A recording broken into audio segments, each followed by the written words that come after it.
নমস্কার, প্রাণের হেসেলে আমার সকল বন্ধুদের জানাই স্বাগত। আজকে আমি আবারও একটা রেসিপি নিয়ে হাজির হয়েছি।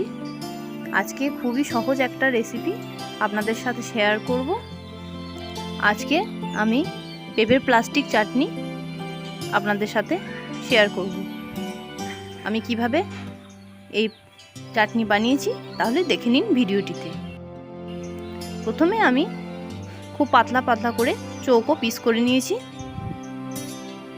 তারপর কড়াইতে চিনি দিয়ে দিলাম।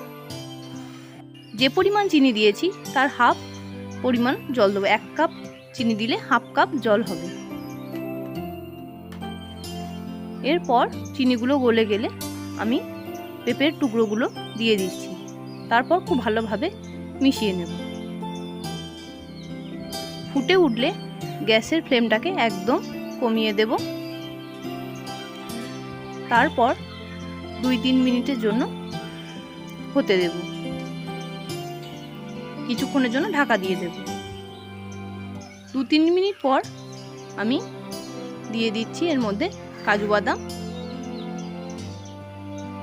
তারপর আবারও 5-7 মিনিট হতে দেব।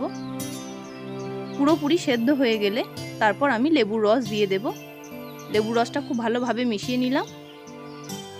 তাহলেই তৈরি হয়ে যাবে পেঁপের প্লাস্টিক চাটনি। আজকের ভিডিও কেমন লাগলো কমেন্ট করে জানাবেন। যদি ভালো লাগে তাহলে ভিডিওটি ছেড়ে যাওয়ার আগে একটা লাইক করে দেবেন। আপনার একটা লাইক আমাকে পরের ভিডিও বানাতে আরও উৎসাহিত করবে। আবারও দেখা হবে নতুন কোনো ভিডিওর সাথে। ভালো থাকবেন, সুস্থ থাকবেন। ধন্যবাদ।